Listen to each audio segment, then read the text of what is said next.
Okay, I did it. Maybe. All right.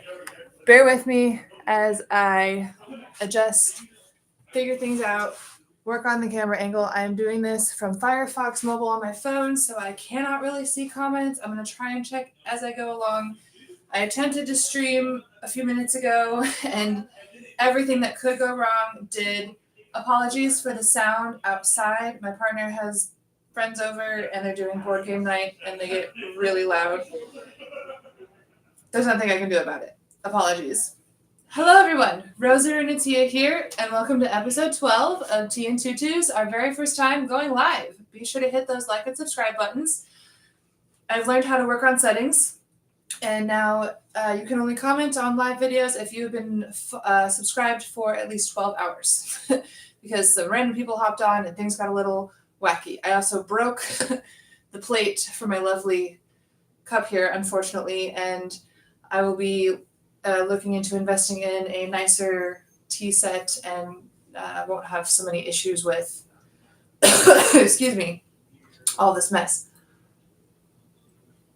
Without further ado, let's get into it.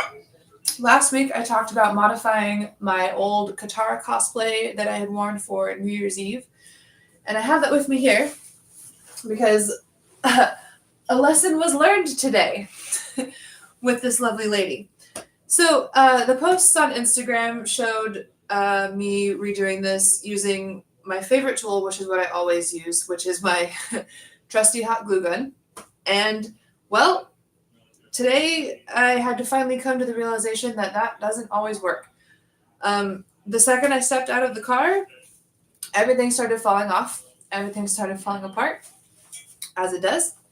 And thankfully, my lovely photographer had safety pins so that I could fix it and keep these lovely vines attached to the bottom here. But that brought me with the lovely thing that I've been trying to avoid, which is learning how to use a sewing machine. After this experience, it's safe to say that I should probably stop being so afraid and pick up some sewing classes.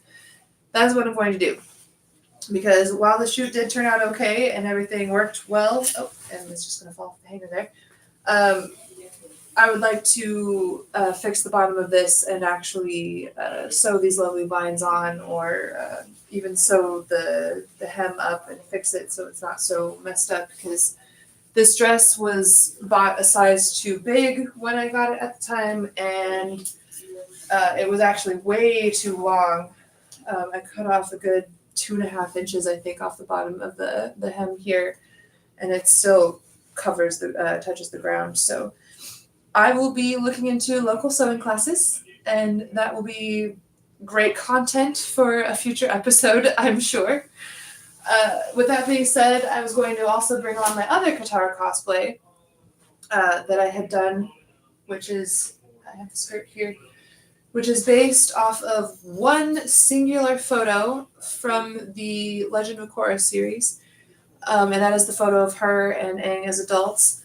And this one I'm actually really proud of, even though it will probably eventually be remade or using better fabric, because this was also done entirely with hot glue.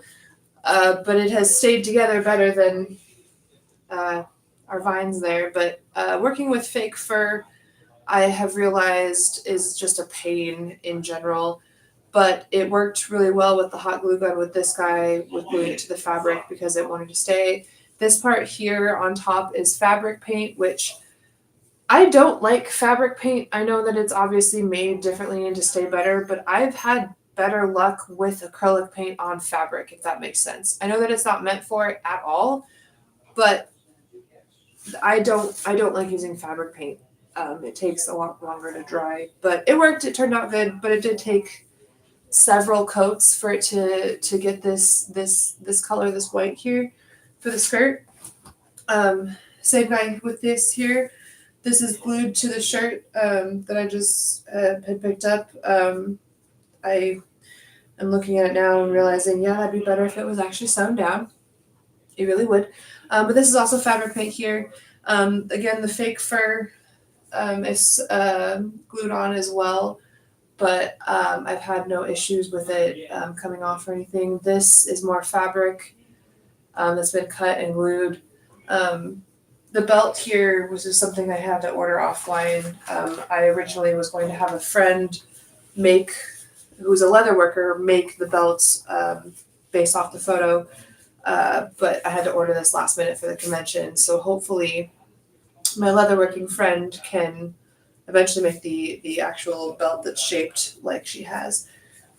But still not too terrible for what I was working with for that Katara cosplay. I still am looking to piece together the cosplay for Kaylee from Quest for Camelot. That is proving to be a lot more difficult, especially with her purple tunic and it having such a specific shape. So hopefully I can get that rolling. But I'm excited to tackle the sewing machine. Excited to finally start going live on here. I don't know when the feature will be available to me on mobile for just the YouTube app and my YouTube studio. This is only working because I used Firefox. So thankfully it is doing its thing. It's okay that no one is live or no one has joined and is chatting. I know that it's a bit last minute. I'm going to try and zone in a better time frame for these episodes. Now that I'm able to go live with everybody, I'll probably be looking at between 6 and 8 p.m., potentially 6 and 9 p.m. every Tuesday to give people some time to get home from work. Maybe if no one's like gaming or anything, you don't have any streams planned.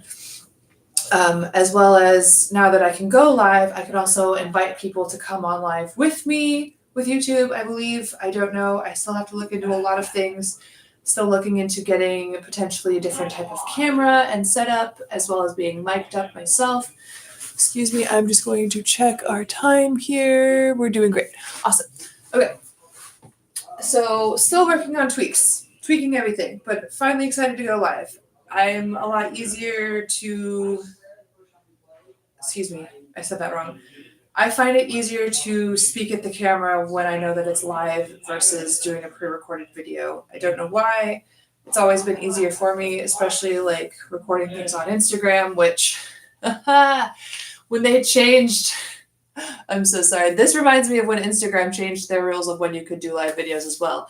Instagram made their stipulations a bit more ridiculous than YouTube did, and you had to have at least 1,000 followers to start going live on Instagram again, which I need to do more of with cosplay projects and makeup tutorial things. But that's Katara. The photo shoot went really well for the Spring Fairy shoot today. We went to some local botanic gardens. It turned out fantastic. Can't wait to show you the photos.